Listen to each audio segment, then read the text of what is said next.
The Denver Broncos have just been hit with a wave of pure, electrifying good news.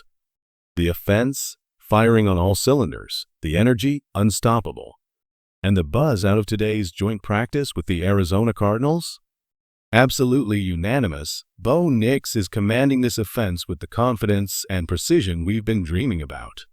But that's not all. A key AFC West rival is set to face the Broncos without one of their star players in an upcoming matchup, a huge break for Denver.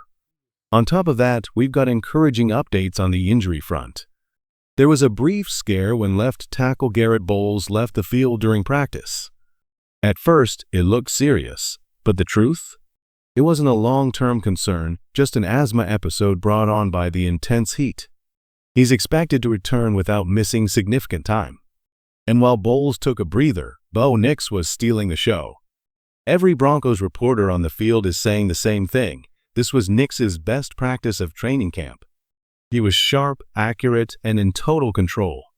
Today, the Denver Broncos didn't just look good. They looked ready. This is the moment Broncos country has been waiting for. Deep down, we believed it would come, but with all the noise from the national media doubting Bo Nix, there was always that whisper in the back of our minds. Today, those doubts were silenced. When Nix wasn't facing the league's top defense, a unit that knows every play before it's called, he was absolutely lights out. Sharp, decisive, and in total rhythm, he delivered his best performance of training camp.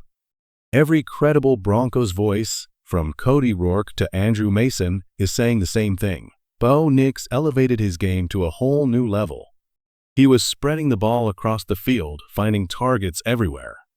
9 different receivers caught passes for gains of 6 yards or more in one dazzling stretch. And remember, this was against a Cardinals defense that boasts stars like Kazir White and Budda Baker. A defense many believe could compete for their division. Nix didn't just survive against them, he carved them apart. The chemistry with Courtland Sutton? Dangerous. Ryan Edwards was quick to call it lethal, and after watching them today, it's hard to disagree. The highlight of the day came on a deep strike, a 70-yard touchdown to Devon Veal. For a player who's been working his way back from a knee issue, seeing Veal flash that kind of speed and connection with Nix is huge. With Veal rounding into form, Troy Franklin making plays, and Marvin Mims surging, this Broncos receiving core is starting to look like a nightmare matchup for any secondary in the league. With Bo Nix in sync with Courtland Sutton, this offense looks downright dangerous. Good luck to any defense trying to slow them down, because right now they're playing like a top 10 unit in the league. Chunk plays were flying in every direction, and once again, reporters across the board, from Mike Kliss to Zach Stevens, called this the best practice of Nix's young career. The session ended with a situational drill, 1:10 left on the clock, starting at their own 30-yard line, needing points. Nix methodically led the offense downfield to the 10-yard line, setting up the game-tying field goal. Cool under pressure, commanding in the huddle.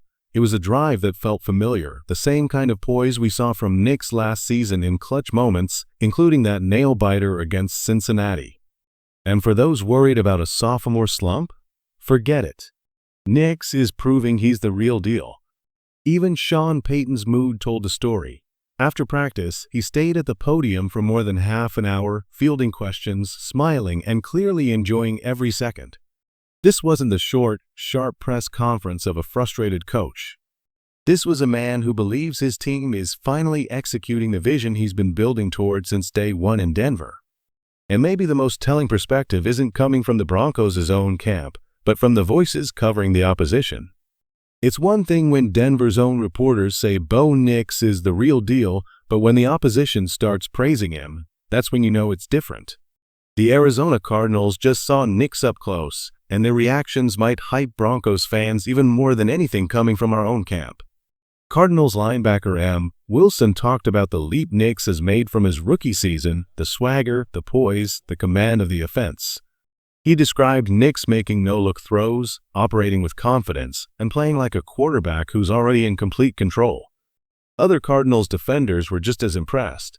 Safety Juju Hughes admitted he didn't realize Nix had that kind of arm strength. Linebacker Dre Greenlaw put it simply, "This dude has a cannon." When opponents start talking like that, you know you're watching a quarterback who's turning heads across the league. And the praise didn't stop with the players.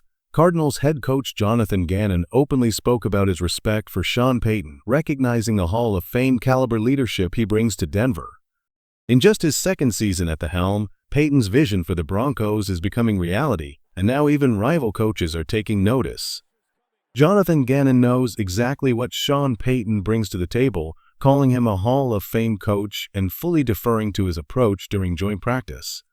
Payton's presence in Denver has transformed the culture, and it's clear that even rival coaches recognize his authority and vision. The respect didn't stop there.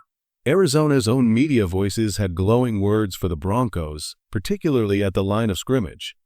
One prominent Cardinals analyst declared Denver's offensive and defensive lines the best in football, and he meant it both ways.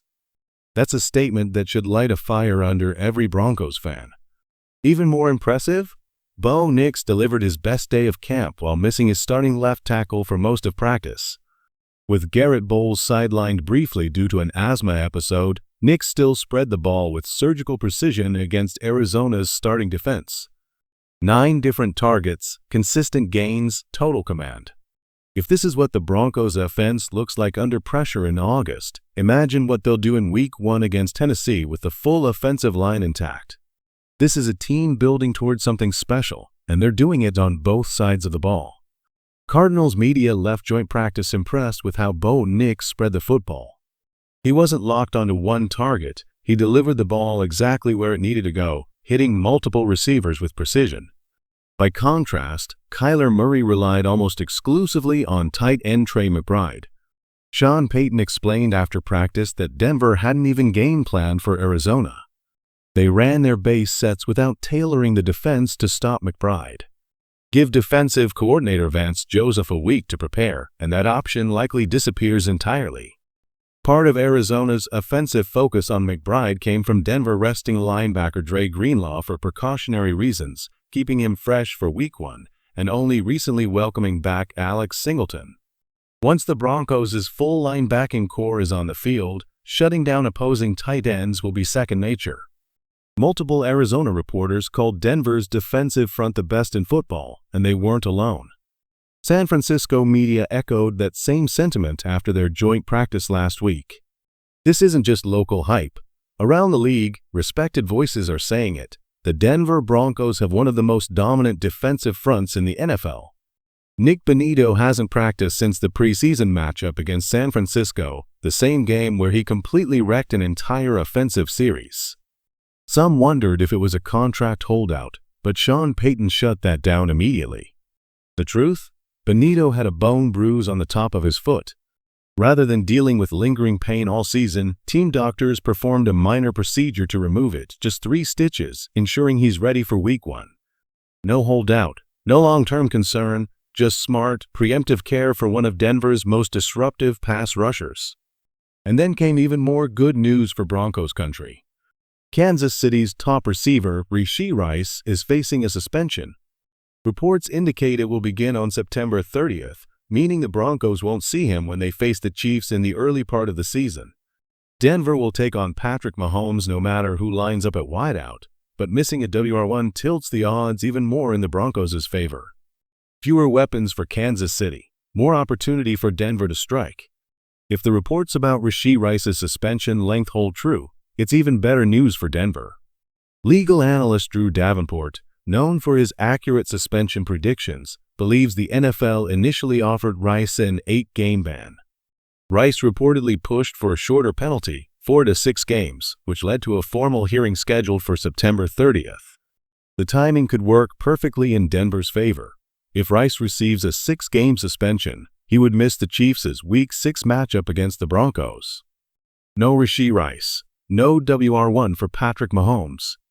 And no doubt, that gives Denver an even greater shot at reclaiming the AFC West crown. This team already has plenty to believe in, a quarterback finding his stride, a defense feared across the league, and now the potential to face a division rival at less than full strength. The road to restoring Broncos dominance is opening up.